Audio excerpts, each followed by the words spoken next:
வணக்கங்க எல்லாருக்கும். நிகழ்வு வந்து ரொம்ப நீளமாக இருக்குது, ரொம்ப அயற்சியோடு இருக்குங்க. அங்கே யாரும் தம்பி பேசிட்டே இருக்குங்க, அந்த கேமராவெலாம் அது பதிவாகும் இல்லை? ஆமாம் சார்.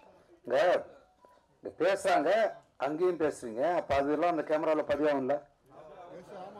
ஆகாது அப்படியா? சரி சரி சரி. உங்களுக்கு நன்றி. முதல்ல நான் ஊடகத்துறை முன்பு வந்து இந்த நிகழ்வு நிகழ்த்தப்படுது. கௌதமனுக்கு வந்து நீங்களாம் உதவணும். நான் அந்த இடத்துக்கு வந்தது அதுக்காக தான். ஒரு பணம் பண்ணுறதுக்காக தவிர ஏதோ ஒரு சினிமா செய்யணும், நம்ம வந்து புகழ் பெறணும்னு வராங்க. அப்படி திரைத்துறைக்கு வந்தது இல்லை கௌதமன். கௌதமன் ஒரு தமிழனா இருக்கிறதால தான் அவன் சினிமாவை தேர்ந்தெடுத்திருக்கான். இங்கே தமிழர்களுக்கு எதிராக நடக்கிற அரசியலாகட்டும், அடக்குமுறையாகட்டும், வன்முறையாகட்டும், மொழிக்கு எதிராக, இந்த மண்ணுக்கு எதிராக எது நடந்தாலும் அதை கேட்குற ஒரு தமிழன். தமிழ்னாலே அமைதியாக எடுப்பாருங்க. ஏன்னா அப்படிதான் இருக்கு. இங்கே ஒடுக்கப்படுறது வந்து தமிழர்கள் தான். தமிழ்நாட்டில் அழிக்கப்படுறதும் ஒடுக்கப்படுறதும் தமிழ் மொழி தான். அதே மாதிரி பிடுங்கப்படுறதும் அழிக்கப்படுறதும் தமிழ் நிலங்கள் தான். இதுதான் நீங்க புரிஞ்சுக்கணும். இதுக்கெல்லாம் எதிராக அதை பாதுகாப்பதற்காக அவ்வப்போது தமிழ் மண்ணில் தோன்றிய மனிதர்கள் நிறைய இருக்காங்க. அவங்க தான் வந்து இலக்கிய மங்களாகவும் எப்போதாவது ஒரு முறை திரைப்படமாகவும் வராங்க. தொடக்க காலங்களில் அதில் எந்த சிக்கலும் இல்லை. எப்போ வந்து வேற்றுமொழிக்காரர்கள் பிழைக்க வந்தவர்கள் முதல்ல இந்த தமிழ்நாட்டில்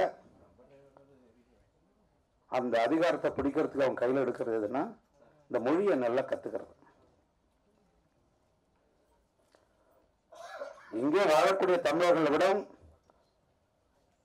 நல்லா அந்த மொழியை, இலக்கியத்தை கற்றுக்கிறது, அவனுடைய வரலாற்றை கற்றுக்கிறது, அதன் மூலமாக இந்த அரசியல் ஆட்கொள்றது. இதுதான் தொடர்ந்து நடந்துட்டு இருக்கு. இதுதான் நடக்கும். இதுல விழுந்தவர்கள் தான் தமிழர்கள், தமிழ் குடிகள். இதுக்கு எதிராக இருக்கக்கூடியவர்களை வந்து கடுமையாக விமர்சிப்பாங்க. யார் விமர்சிக்கிறான்னு பார்த்தீங்கன்னா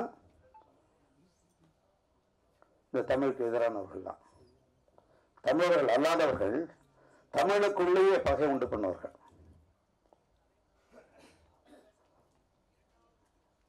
இந்த காணொலியை சும்மா அப்படி கையடக்கு பேசியில் பார்க்கறது, இல்லை தொலைக்காட்சியில் பார்க்குறவங்க ஒரு பக்கம். ஆனால் ஒரு வெறுப்போட இந்த காணொலியை ஆர்வத்தோடு பார்க்குறவங்களோடவும் வெறுப்போட பார்க்குறவங்க இன்னைக்கு அதிகமாயிட்டாங்க. இருக்கிற பசியிலேயே பெரிய பசி ஊடக பசி தான். அந்த 24 மணி நேரம் அது வந்து ஒரு வெறியோடு இயங்கிக்கிட்டே இருக்கு. எவனா ஏதாவது சொல்லணும், அதை பார்க்கணும், அதன் மூலமாக அவங்க பொருள் ஈட்டுறது தான் இப்போ இன்னைக்கு ஊடகத்தினுடைய தேவையாக இருக்கு.